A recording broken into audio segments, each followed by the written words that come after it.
Mes chers amis, alors que nous vivons sous la présidence d'une personne qui s'est fait élire en affirmant cette chose étonnante que la culture française, authentique, historique, n'existerait pas, mais qu'elle serait l'amalgame de toute une série de cultures, alors que cette société multiculturelle, multicommunautariste, s'implante et paraît aux yeux d'un certain nombre de nos concitoyens être une sorte de norme finalement acceptable, je voudrais vous parler un peu d'un écrivain que j'estime et que j'admire, au point même d'avoir consacré un certain nombre de temps de ma vie, non seulement à lire son œuvre, mais à faire une thèse sur elle, sur cette œuvre, thèse qui n'a pas trouvé de directeur, parce que, m'a-t-on dit à l'époque, c'était il y a quand même quelques années, eh bien, parler d'Henri Béraud, c'était trop tôt. Il fallait attendre. Il fallait attendre que l'air du temps s'y prête. Et en fait, en considérant l'évolution des choses, je vois bien qu'on peut attendre très longtemps, l'air du temps ne s'y prêtera jamais. Sinon, peut-être, aujourd'hui, parce que le gouvernement actuel, et puis derrière lui toutes les forces occultes qui le contrôlent et qui l'inspirent, visent de plus en plus à faire de la France une sorte de mosaïque de peuples vivant dans un État qui ne sera plus qu'un État membre d'une fédération globale qui l'avalera, eh bien, peut-être que l'heure est venue de s'intéresser à l'œuvre d'un écrivain nationaliste, au sens où ce terme représente quelque chose de très important, qui est l'amour de son pays, l'amour de sa nation. Œuvre d'un écrivain qui a été, et c'est aussi très intéressant de le souligner, très important de le dire, un des derniers écrivains emprisonnés, après avoir été condamné à mort, puis gracié par une sorte de fausse grâce présidentielle, puisqu'en fait on a commué sa peine de mort en bagne en perpétuité. Il s'agit d'Henri Béraud. Henri Béraud, alors l'omerta jetée sur son œuvre est telle que peut-être certains d'entre vous le connaissent de nom, peut-être certains d'entre vous ont découvert chez ses parents quelques œuvres, car il a été tiré à des centaines et des centaines de milliers d'exemplaires. C'est un écrivain qui a reçu le prix Goncourt en 1922 pour une pochade d'un livre sans grand intérêt qui s'appelait Le martyr de l'obèse, mais il fallait à l'époque couronner un soldat, enfin plutôt un poilu, quelqu'un qui était de cette génération dite sacrifiée. Henri Béraud étant né en 1885, il a participé à ce qu'avec son ami Galtier Boissière, dans les colonnes du Crapouillot, il appelait la Grande Boucherie. Alors, j'ai décidé de créer cette chaîne YouTube. Moi qui ne suis pas du tout un inconditionnel de l'Internet, de YouTube, des réseaux sociaux. Et sur cette chaîne YouTube, je lirai de temps en temps des extraits de cette œuvre qu'il me semble important de faire connaître spécialement aux jeunes. D'ailleurs, c'était sa volonté dans un extrait de Qu'as-tu fait de ta jeunesse, en fait dans le prélude de Qu'as-tu fait de ta jeunesse, Béraud, de manière très très consciente et très lucide, explique qu'il n'écrit plus pour ses contemporains. Ses contemporains, en 1944, sont, comme il le dit lui-même, écrabouillés par l'idéologie, incapables de recevoir son message. Il écrit pour un jeune homme qui peut-être viendra plus tard et qui, désireux de comprendre ce qui s'est passé, lira son œuvre. C'est très important cette préface de Qu'as-tu fait de ta jeunesse, c'est pourquoi c'est l'un des premiers extraits que je vous proposerai, parce que Béraud parle ici de ce qui fonde le sens de son œuvre. C'est un écrivain français. Ce n'est pas un écrivain universaliste, international, c'est un écrivain français au sens où Ronsard, par exemple, et tous les gens qui, au XVIe siècle, ont promu la langue, la défense et l'illustration de la langue française, a pu l'être. Un écrivain français, au sens où Boileau l'a été, au sens où Racine l'a été. Un écrivain français, c'est-à-dire quelqu'un qui écrit encore dans une langue, et non pas dans quelque chose qu'on pourrait appeler, je ne sais pas, un langage international, vous voyez, pour dire des choses qui historiquement sont fondées, philosophiquement sont valides, et sentimentalement sont éprouvées. Béraud écrit une œuvre à la fois de romancier, de journaliste et de polémiste. Ce sont les trois grands aspects de son œuvre. Le romancier, alors c'est cette œuvre de romance, enfin plutôt d'écrivain, purement, se distingue entre deux aspects, celle du romancier et celle de l'autobiographe. Il est surtout connu pour un récit autobiographique qui s'appelle La Gerbe d'or, comme Marcel Pagnol, qui lui devait tout, a scandaleusement imité dans La gloire de mon père. Je le dis très franchement parce que je le sais. L'hommage au père qui est rendu par Béraud dans La gloire de mon... dans La Gerbe d'or, qui est un hommage rendu à un père boulanger, eh bien, Pagnol, après-guerre, l'a transposé sur son père instituteur, en ayant compris à quel point, effectivement, sentimentalement, ça pouvait émouvoir les Français. La Gerbe d'or, c'est le premier volume d'un cycle autobiographique qui en comprend 4. Vous avez ensuite Qu'as-tu fait de ta jeunesse, dont je vous ai parlé, dans lequel il raconte sa vie à Lyon, avec Charles Dulin, le metteur en scène et l'homme de théâtre qu'on ne présente pas, et Albert Londres. C'était de très très bons copains. Ensemble, ils sont montés à Paris. Ensuite, vous avez Les derniers beaux jours, qui racontent toute l'histoire de Béraud, journaliste. C'est-à-dire, il raconte comment, après la guerre de 14-18, il s'est fait embaucher par Élie Blois dans un des plus grands journaux de l'époque.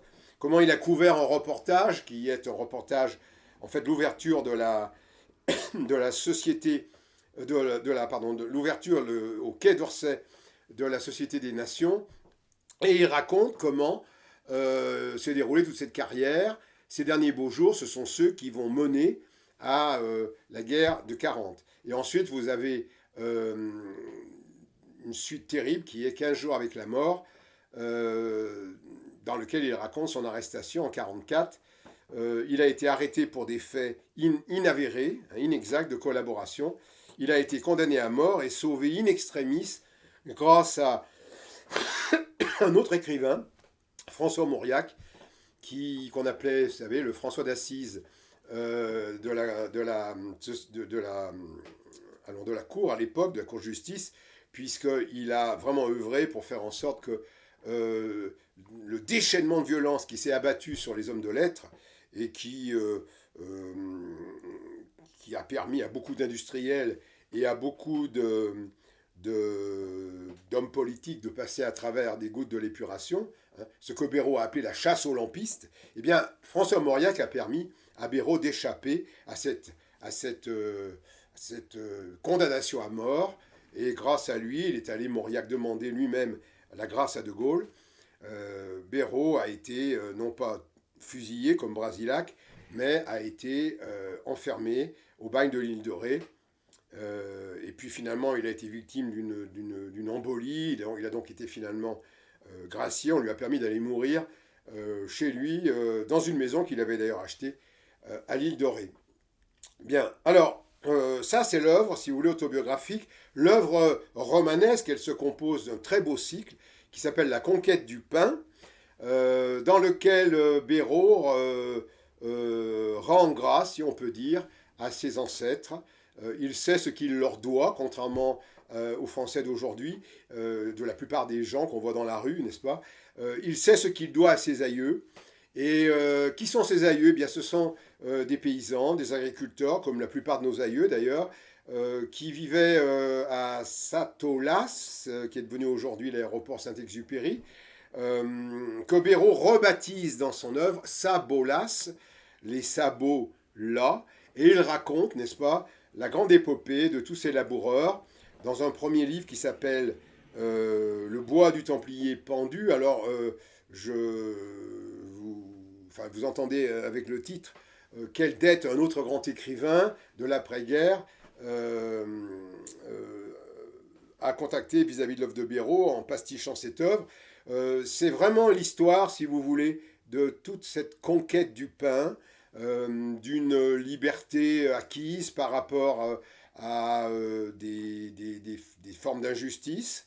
Béraud est au début de sa vie une sorte de un vrai républicain d'ailleurs. Son père était un Dreyfusard républicain qui vivait au moment où on a cru qu'en sortant de l'Empire, on a fait croire au peuple que la sortie de l'Empire et la fondation de la Troisième République serait pour eux une sorte de panacée et d'âge d'or, et le père de Béraud y a cru, et le jeune Béraud y croit aussi quand il écrit ce bois du Templier pendu, qui est suivi par les Lurons de Sabolas. Les Lurons de Sabolas racontent quelque chose qui m'est très cher, puisque c'est la révolte des canuts de Lyon, mais perçue non pas comme la révolte d'un ensemble d'agités, d'un ensemble d'anarchistes, d'un ensemble de communistes. Hein, tout ça, c'est la légende que les gens de gauche ont voulu accoler, c'est l'image plutôt que les gens de gauche ont voulu accoler aux canuts. Les canuts, c'est une très vieille corporation, les ouvriers tisseurs en soie, une corporation qui s'est vue dépossédée au fil de l'histoire de son droit de vente par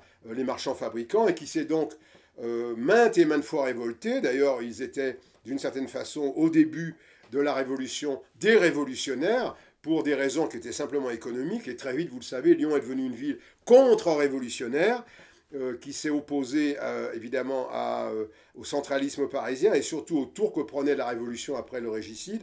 Et par conséquent, Béraud raconte tout ça dans Les Lurons de Sabolas, la révolte donc de 1831-1834, la manière dont la caste des marchands fabricants, avec un capitalisme naissant qui était aussi cruel que mauvais finalement, a totalement mis sous coupe ce que Marx appellera plus tard le prolétariat, et qui n'était en fait qu'une population d'artisans déclassés et réduits finalement à la misère par des gens qui auraient été beaucoup plus avisés de comprendre la richesse de leur talent et la profondeur de leur sagesse. Mais c'est une autre histoire. Et puis vous avez ensuite Ciel de Suie, qui est un troisième volet, et qui est un texte extrêmement émouvant, qui raconte une histoire d'amour tragique et impossible, qui se passe sous ce ciel lyonnais, qui m'est cher moi aussi, le ciel de Lyon, Ciel de Suie, vous voyez. Béraud est un homme qui s'inscrit vraiment dans la tradition, c'est-à-dire qu'il commence par être le fils de son père, il écrit La Gerbe d'or, puis il poursuit en étant l'habitant de sa cité, qui est Lyon, Lyon mon pays, comme il le dit, il écrira plusieurs nouvelles sur Lyon, et il poursuit sa route en devenant l'habitant d'une nation qu'il va défendre bec et ongle dans ses œuvres polémistes, lorsqu'il verra que notamment l'Angleterre mène contre elle une politique désastreuse qui va la conduire à une seconde guerre mondiale, et il explique tout ça dans toute son œuvre polémiste. Et puis enfin, il est surtout, alors au sens noble du terme, un citoyen du monde, puisqu'il parcourt le monde, et dans son œuvre, en tant que reporter, grand reporter, ami de Kessel et d'Albert Londres, leur égal, je dois bien le dire, alors qu'aujourd'hui on parle beaucoup d'Albert Londres. Béraud a dit à ce propos, d'ailleurs il le connaissait très bien, il est mort à temps, hein, il est mort il a été tué avant la Seconde Guerre mondiale, et donc il n'a pas pu se fourvoyer. Voilà, donc vous avez cette œuvre de romancier, l'œuvre de journaliste. Alors c'est tous les articles que Béraud a pu faire, et tout ce qu'il a pu voir dans le monde de son temps, dont je vous parle, un citoyen du monde, mais au sens noble du terme. Il l'écrit donc, et il devient une sorte de capitaine d'opinion, comme on disait à l'époque. Il n'y avait pas de réseaux sociaux, il n'y avait pas même de télévision, il n'y avait pas, n'est-ce pas, de Pujadas, ni de Claire Chazal, ni de, si je remonte dans le temps, de PPDA. pour finalement incarner en quelque sorte la voix de l'actualité, mais il y avait les journaux, des tirages considérables, 1 million d'exemplaires pour certains titres, 2 millions pour certains autres, et Béraud écrira dans plusieurs de ses journaux, ce qui fait que sa parole deviendra vraiment une des très grandes voix de la Troisième République. Et notamment lorsqu'il écrit ce qu'il voit à l'étranger, parce qu'à l'époque les gens voyagent peu, et remarquez, c'est peut-être aussi bien parce qu'ils ont une vision peut-être plus, je dirais, ancrée dans le sol que celle des Français d'aujourd'hui, qui font du tourisme et non plus des voyages. Je ne sais pas s'il est encore possible d'ailleurs de faire de vrais voyages, au sens où Nerval ou Chateaubriand ont pu en faire. Mais bon, c'est un autre sujet. Donc Béraud écrit par exemple ce que j'ai vu à Moscou, quand il va à Moscou, bien avant ce bon monsieur Gide, qui bien tardivement et pour des raisons parfaitement démagogiques et parfaitement carriéristes dénonce le régime soviétique. Béraud en 1926 écrit une lettre qui est publiée aux ouvriers de Levallois-Perret, dans laquelle il explique qu'il n'y a plus rien à attendre de cette révolution russe puisqu'un capitalisme d'État a pris le pouvoir et que toutes les clés du pouvoir sont noyautées. 1926, vous voyez. Il sera l'un des premiers à dénoncer la résurgence de ce qu'il appelle les wilhelmistes, c'est-à-dire à Berlin. Alors ça, c'est dans un autre ouvrage, ce que j'ai vu à Berlin. Il vous raconte comment, effectivement, il a rencontré ce qu'on pourrait appeler les premiers nazis, c'est-à-dire des wilhelmistes de Guillaume, qui sont convaincus que l'Allemagne n'a pas vraiment, réellement perdu la Première Guerre mondiale. Alors évidemment, lui qui l'a faite, cette guerre mondiale, ça ne peut, et qui a perdu beaucoup des siens, beaucoup d'amis, dont par exemple Paul Lintier, qui est un autre très grand écrivain dont on ne parle pas du tout aujourd'hui. Paul Lintier, je cite son nom au passage, et allez voir sur Internet, si vous pouvez vous procurer ses livres, enfin les quelques livres qu'il a pu écrire, qui sont des témoignages de guerre, c'est très intéressant. Mais je reviens à Béraud. Béraud, donc, lorsqu'il va à Berlin, découvre un milieu d'Allemands, fada du Grand Empire, du Reich à reconstruire, et qui prétendent que finalement cette République de Weimar n'existe pas, est un leurre, éphémère. D'ailleurs, finalement, la réalité historique ultérieure leur a donné raison. Et ces gens-là sont d'un antisémitisme complètement affiché. Ils prétendent que tout est juif. Les juifs tiennent toute l'Europe, y compris le pape. Le pape est juif. À l'époque, ça doit être Benoît XIV ou Pie XI. Oui, Pie XI plutôt, dans les années 20.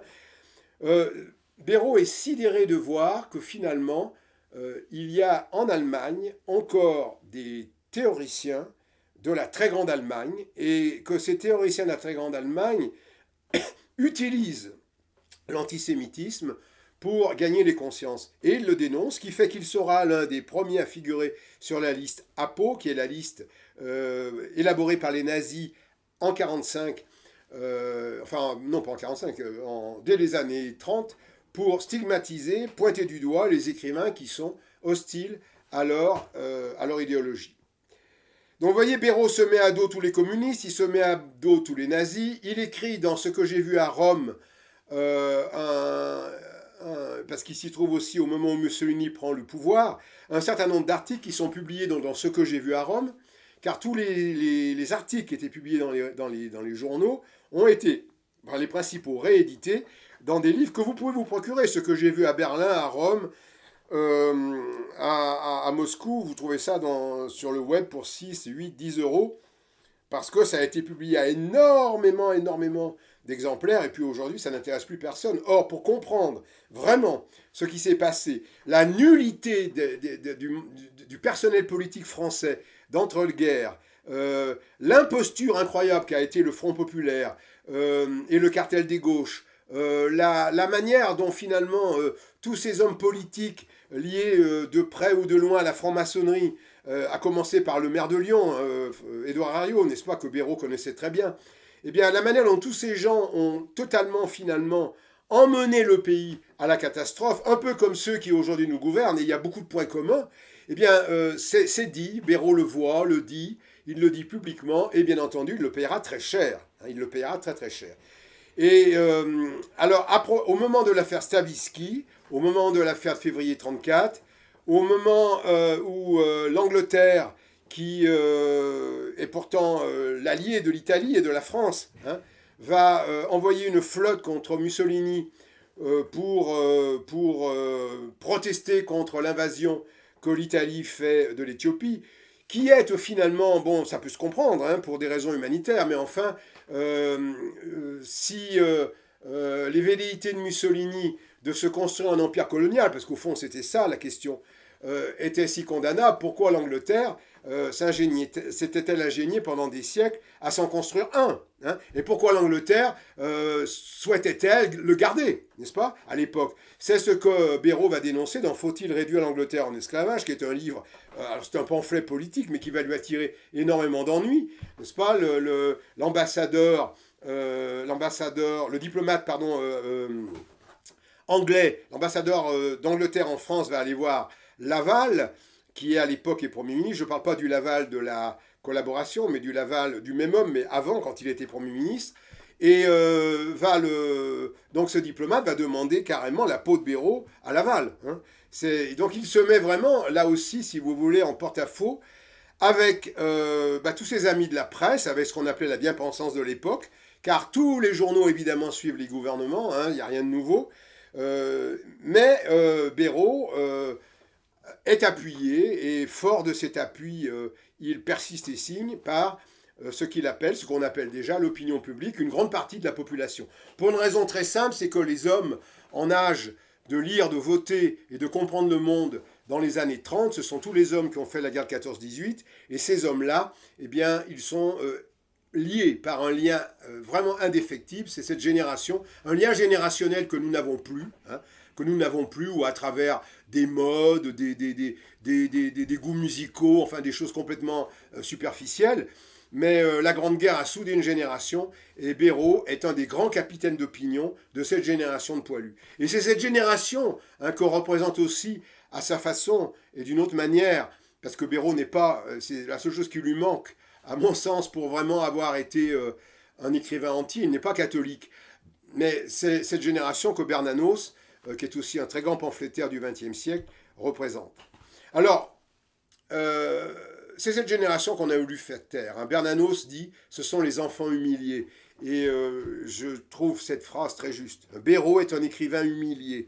Et c'est la raison pour laquelle, par une simple œuvre de justice, je ne dis pas que je suis d'accord avec tout ce que raconte Béraud, je ne suis un inconditionnel d'aucun écrivain. Je n'ai jamais aimé cette espèce d'habitude qu'on a pris en France, de dire voilà, quel est le grand écrivain français, vous voyez? Est-ce que Stendhal est mieux que Balzac, ou est-ce que Balzac est mieux que Stendhal? Est-ce que Proust, avec sa petite musique distillée dans la syntaxe, est un plus grand novateur que Céline, avec sa petite musique distillée à travers ses 3 points et son style oral? Ça ne m'intéresse pas, tout ça. Chaque écrivain est un continent.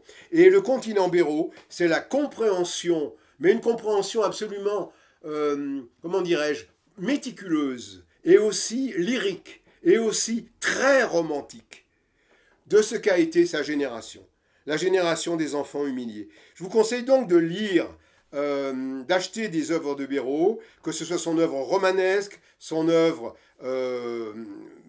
journalistique dont je vous ai parlé, ou son œuvre polémique à laquelle je viens, qui comporte « Faut-il réduire l'Angleterre en esclavage ?», mais également tous les articles qu'il a écrits dans le journal Gringoire, dans lequel Joseph Kessel, qui n'est quand même pas connu pour être un antisémite notoire, l'a introduit. C'est Joseph Kessel qui a permis à Béraud d'entrer dans Gringoire, Joseph Kessel étant le directeur de la publication de Gringoire. Le propriétaire était Horace de Carbuccia, et je peux vous dire que tous ces articles de Gringoire sont une véritable éducation politique, notamment pour les jeunes gens qui sont français, qui cherchent, qui veulent trouver dans la littérature un témoignage vécu de ce qu'a été cette vie politique de l'entre-deux-guerres, eh bien qu'ils lisent Béraud,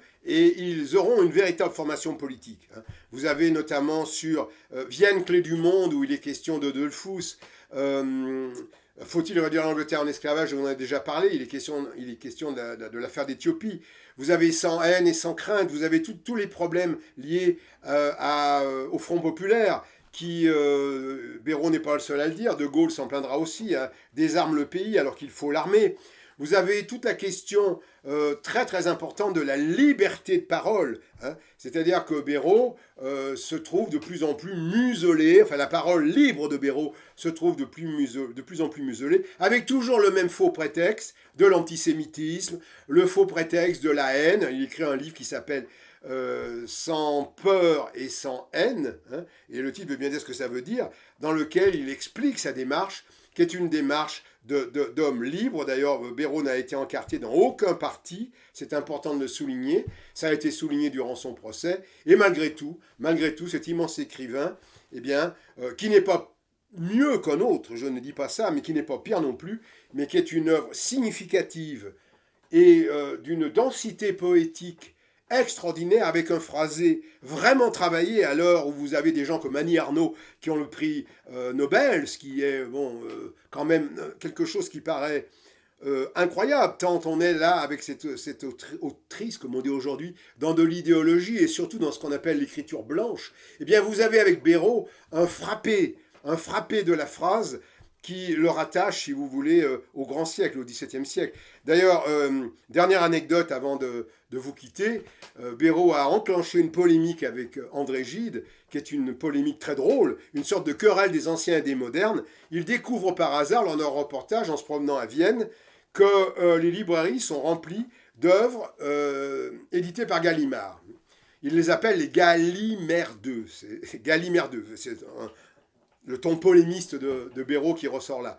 On est à une époque où la polémique passe son corps et où les jeux de mots, le second degré, est compris et apprécié. Ce n'est plus le cas aujourd'hui. Pour des raisons sur lesquelles je ne vais pas m'étendre actuellement, mais qui sont liées justement à cette disparition de la culture.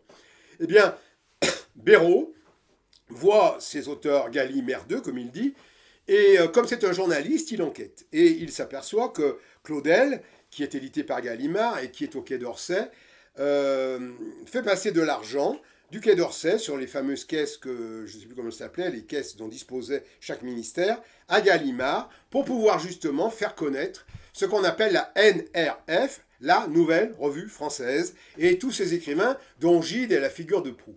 Alors Béraud dénonce ça, et ça fait toute une histoire à l'époque, hein, et tout ça s'est regroupé dans un petit livre très amusant, mais très juste, qui est une sorte de querelle des anciens et des modernes, qui s'appelle La croisade des longues figures, dans lequel Béraud a cette phrase extraordinaire, quand on connaît un peu André Gide, et quand on connaît aussi, quand on a un peu de culture, n'est-ce pas, la nature a horreur du Gide. Et ça fait référence, bien entendu, peut-être à certains exploits d'André Gide, qui sont aujourd'hui bien connus, mais c'est surtout référence à Boileau. Et à la manière dont, si vous voulez, Boileau, c'est le porteur du style dit naturel, c'est-à-dire un style qui n'a rien de naturel, mais qui est travaillé, hein, ce qui se conçoit bien, s'énonce clairement, et les mots pour le dire nous viennent aisément. C'est cette écriture, qui était une écriture à la fois recherchée, mais qui s'adressait à tout le monde, que les Gallimerdeux, la Nouvelle Revue Française, et le protestant Gide, si vous voulez, s'ingénie à transformer, à édulcorer, à complexifier. Et vous avez toute une partie de la littérature française qui, à partir de l'après-guerre, va devenir absconde et parfaitement illisible, je dirais, d'un être normalement constitué. Si vous n'êtes pas étudiant en lettres, ou si vous n'êtes pas professeur de lettres, ou si vous n'êtes pas vraiment, je ne sais pas, un trotskiste amoureux de Roland Barthes,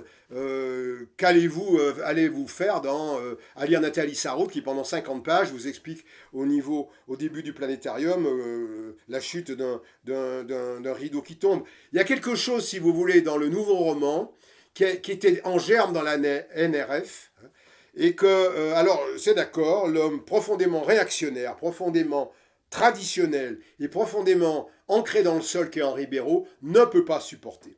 Voilà, alors c'est un polémiste extraordinaire, je vais clore là-dessus parce que je pourrais en parler longuement, je vais vous proposer régulièrement des lectures sur cette chaîne, de cette œuvre, mais surtout, hein, mon but c'est pas de me mettre en avant, c'est de mettre en avant cet homme, cet écrivain, parce qu'il est vraiment très injustement méconnu. Et je vous invite donc à lire du Henri Béraud. Au fur et à mesure où vous le découvrirez, vous comprendrez mieux peut-être ce que je vous raconte. Ma thèse, La force du temps, donc, qui misait justement sur la force du temps. Je pense que la force du temps vient à bout de toutes les injustices. Et on redécouvrira Henri Béraud, ça c'est sûr. Il sera un jour, enfin, si le pays n'est pas complètement écrabouillé sous la botte de ceux qui cherchent à le déconstruire par tous les moyens, mais peut-être grâce à eux, parce que justement une réaction va venir de gens de Français, qui diront mais où sont nos écrivains, hein? Où sont nos vrais écrivains, nos authentiques écrivains? Je peux vous assurer qu'Henri Béraud en est un. Voilà, je vous remercie d'avoir eu la patience de m'écouter et je vous remercie aussi de liker cette chaîne, comme on dit aujourd'hui, de la faire connaître autour de vous et de la partager. Merci et bonne continuation.